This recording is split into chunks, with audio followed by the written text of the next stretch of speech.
Hi guys, so again I'm back with a new question from the PM.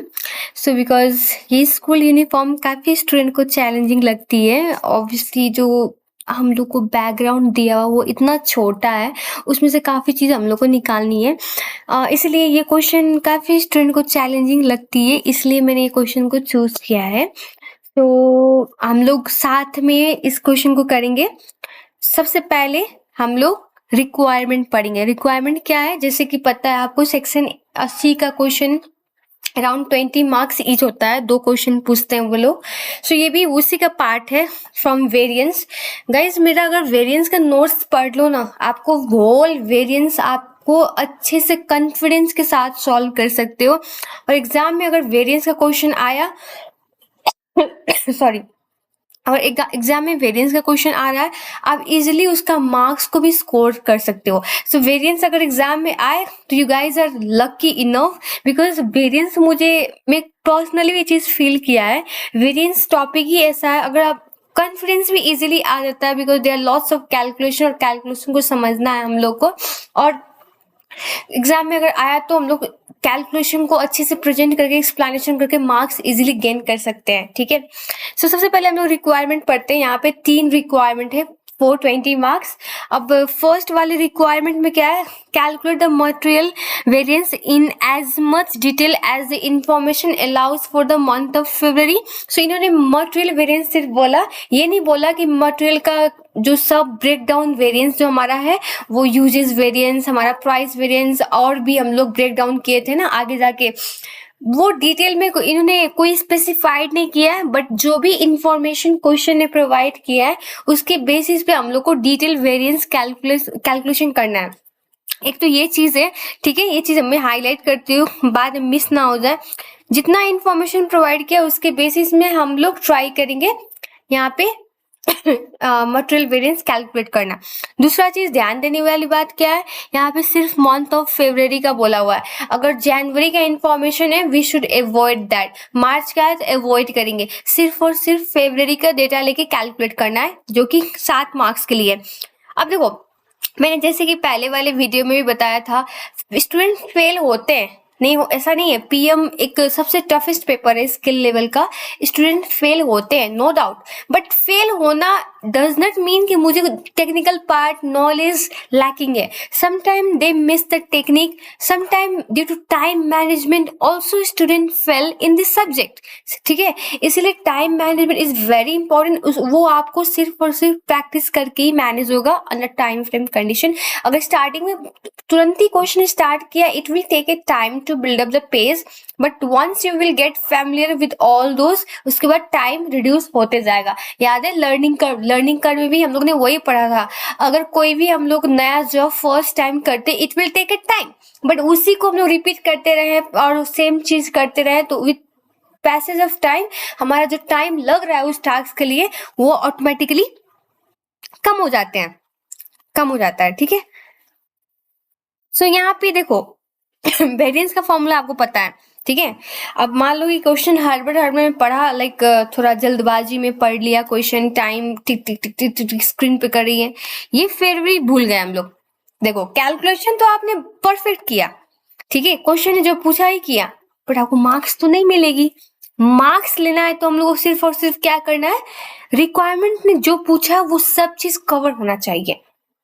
ठीक है, सो यहाँ पे ये भी मिस्टेक होता है, so be careful, be careful. Second चीज, यहाँ पे वर्ब देखोगे, वर्ब क्या है हमारा, सिर्फ और सिर्फ टू कैलकुलेट। ठीक है, ये जो वर्ब पूछ रहा है ये क्या है, सिर्फ और सिर्फ कैलकुलेट। सो यहाँ पे we don't need to provide the explanation.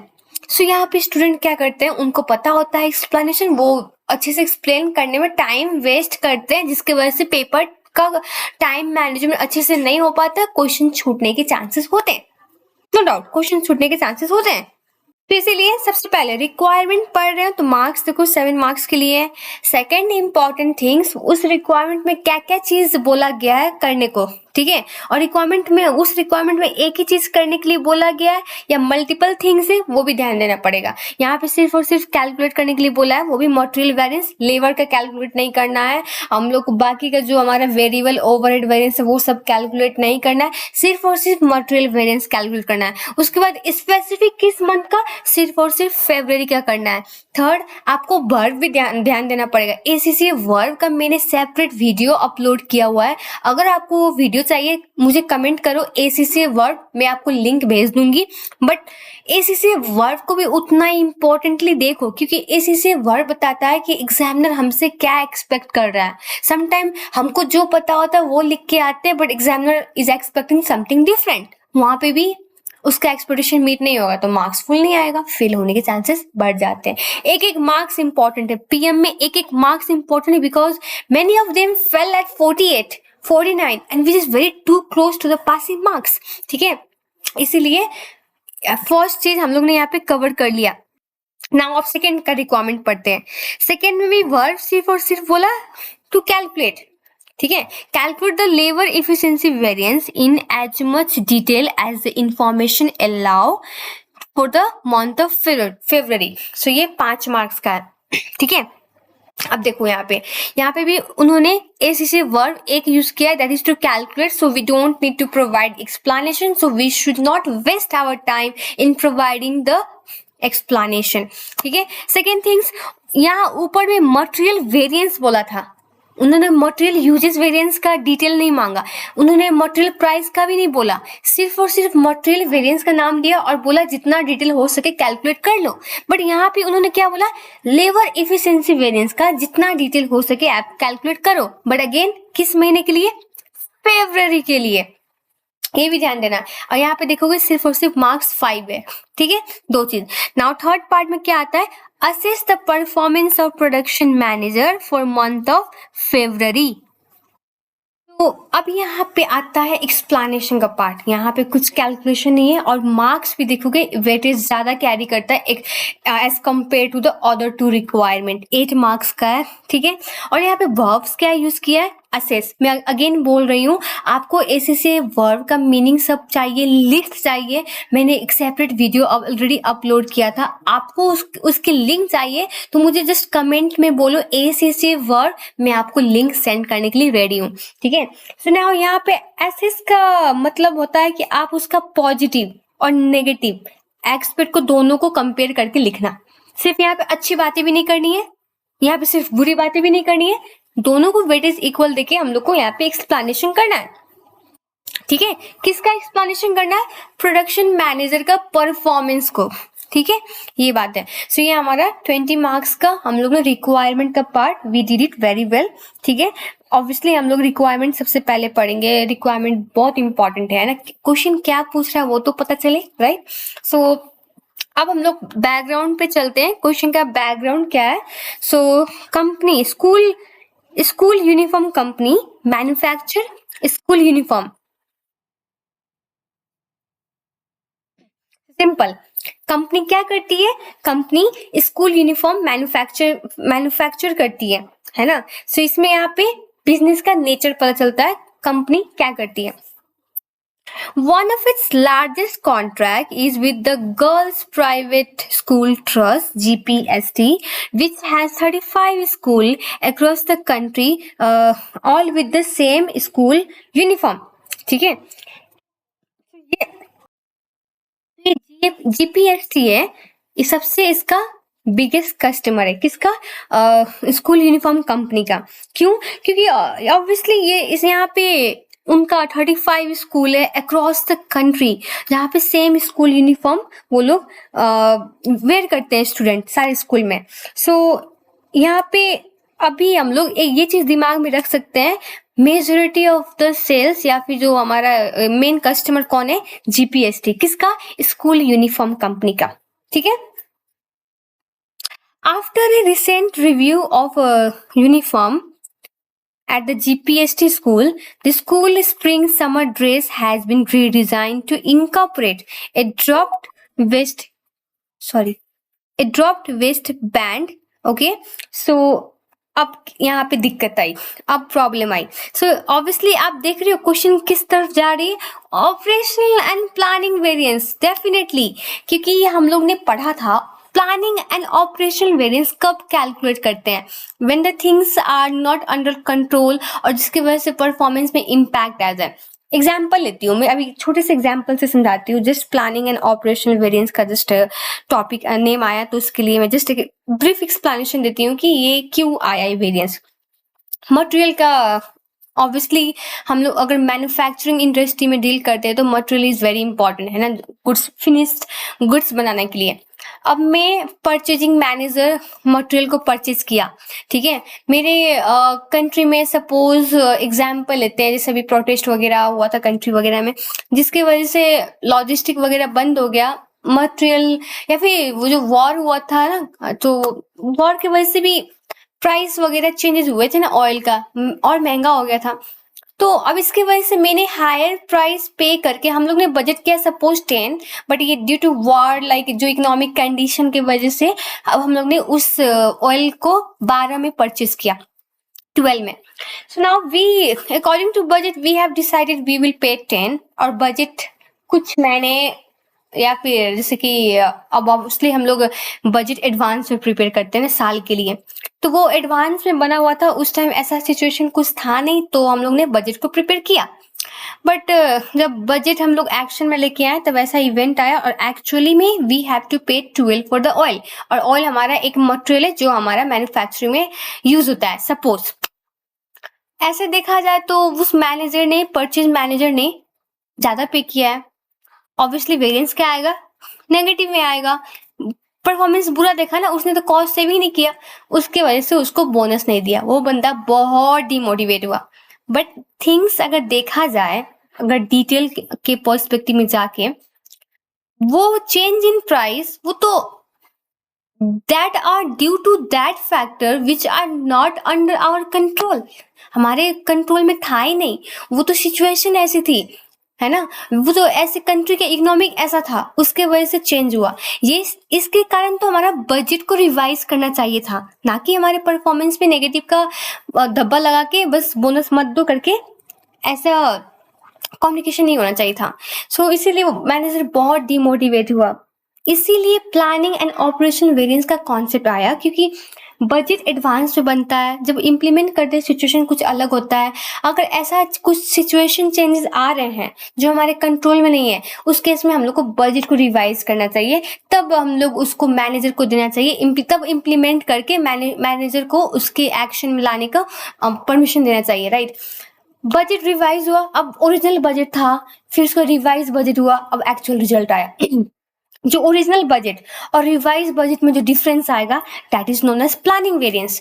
और नाउ रिवाइज बजट और एक्चुअल जो परफॉर्मेंस हम लोग ने किया, उसमें जो डिफरेंस आएगा उसको हम लोग ऑपरेशनल वेरिएंस बोलेंगे। अब यहाँ पे सेम चीज, यहाँ पे देखोगे जो ये जीपीएसटी स्कूल है, इसका यूनिफॉर्म अब रिवाइज हो गया। अब ठीक है, यहाँ पे ऑब्वियसली ये क्वेश्चन अब प्लानिंग एंड ऑपरेशनल वेरिएंस की तरफ में जा रहा है, ठीक है। सो यहाँ पे अब दिक्कत आई कि after a recent review of uniform at GPST school, the school spring summer dress has been redesigned to incorporate a dropped waistband. Each new dress now require 2.2 meter of material, which is 10% more than the previous style of dress required. ठीक है, देखो यहाँ पे material अब ज्यादा लग रहे हैं, बिकॉज उन्होंने अपना, मेन बात है कि उन्होंने अपना ड्रेस का डिजाइन ही चेंज किया, ठीक है। सो अब जब डिजाइन चेंज किया, जो ओल्ड बजट था, that are no longer relevant. Now in that case we need to revise the budget, ठीक है, ये बात आती है। अब न्यू डिजाइन की वजह से अब क्या आएगा, अब हमारा मटेरियल में जो यूजेस है सब चेंज हो रहा है, ये सबको हमको बजट में रिवाइज करना पड़ेगा। देन उसके बाद में however a new material has also been chosen by GPST which cost 2.85 per meter, which is 5% cheaper than the material used in the previous dress. तो अच्छी बात भी है, ऐसा नहीं है। अब इन्होंने नया मटेरियल चूज किया ड्रेस बनाने के लिए, जिसका प्राइस 5% से सस्ता है as compared to the previous one, ठीक है। यहाँ तक आई होप क्लियर होगा।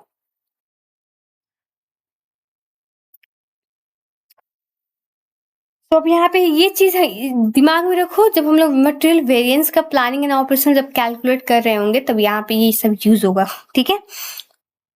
In February, the total amount of material used and purchased at this price was 54,560 metre. एक और इम्पॉर्टेंट चीज याद है, मटेरियल वेरिएंस में material equal to use and material not equal to use का दो case है। ये कौन सा केस है? Material use equal to purchase and material use is not equal to purchase का केस है। ये कौन सा केस है? Material use is equal to purchase, मतलब जो भी हम लोग ने परचेज किया सारा का सारा यूज हो गया, क्लोजिंग इन्वेंट्री में कुछ बचा ही नहीं, ये वो वाला केस है। मैं नोट्स अपना दिखाऊंगी, ट्रस्ट में, मेरा नोट्स अगर पढ़ लोगे ना आपको वेरिएंस कभी जिंदगी में नहीं भूल पाओगे और क्वेश्चन भी इतना कॉन्फिडेंटली सॉल्व कर पाओगे ना। अभी मैं नोट्स को दिखाऊंगी, डोंट वरी, अच्छे से मैंने इसको ड्राफ्ट किया है नोट्स को। नाउ अब सेकेंड पैराग्राफ पढ़ते हैं, sorry third paragraph. The design of the new dress has meant that complicated new saving technique needed to be used.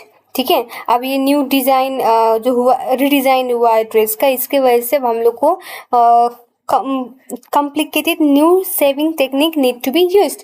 ठीक है, अब मटेरियल से कहाँ पे शिफ्ट हो रहा है? अब ये लेबर पे शिफ्ट हो रहा है। क्वेश्चन देखते जाओ है, क्योंकि अभी तक ने उन्होंने material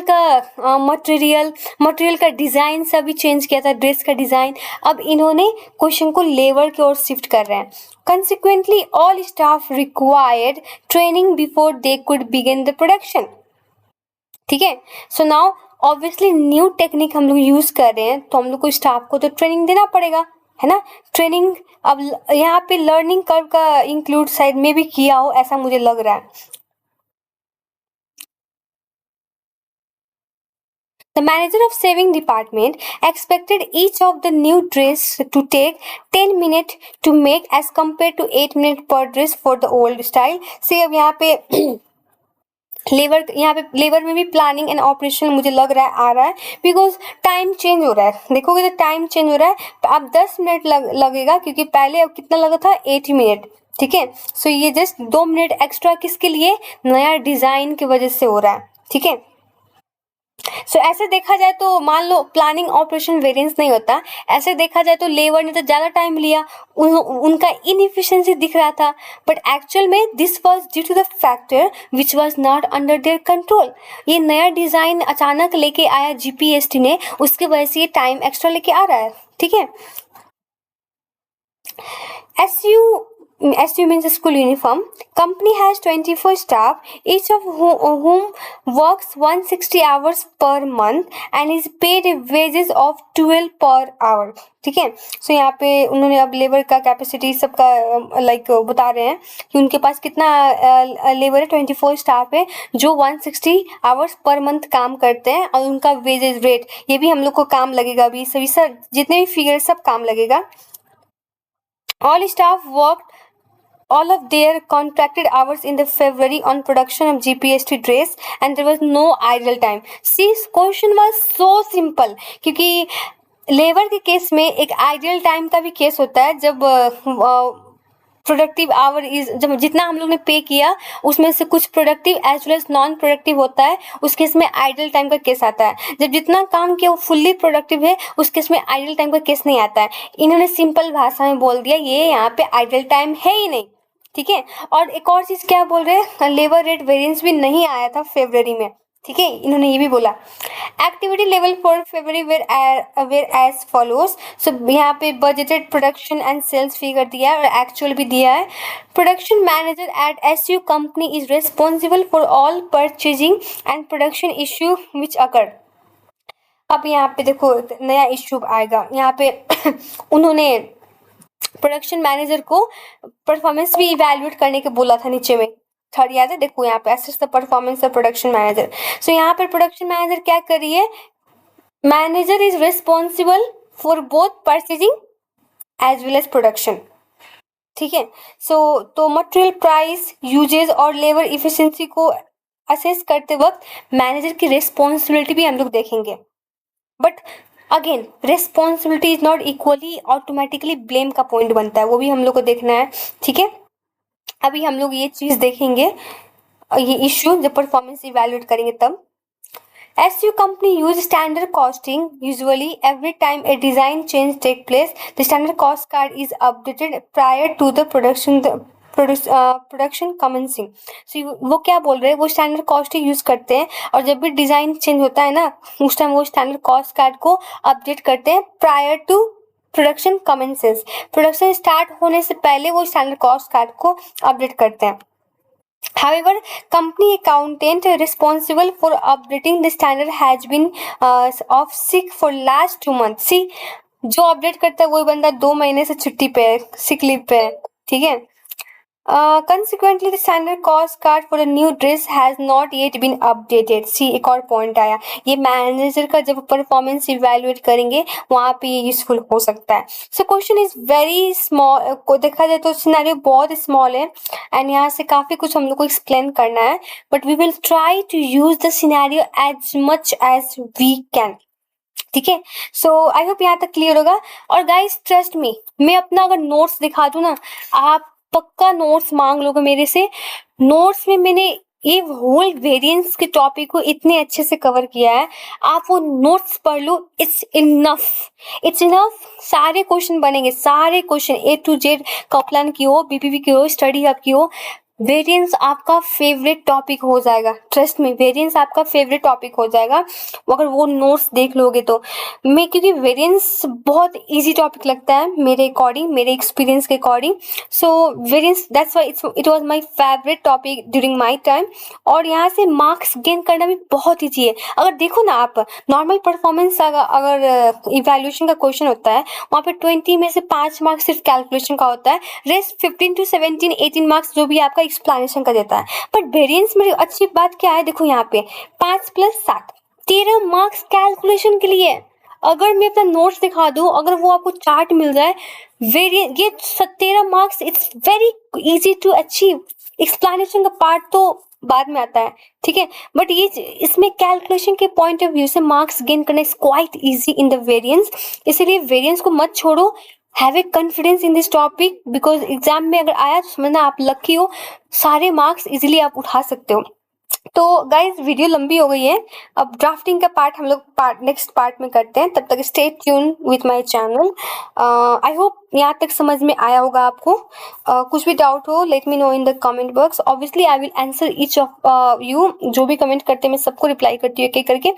so guys next part में मिलते हैं. अलॉन्ग में नोट्स भी दिखाऊंगी. तब तक stay tune with my channel.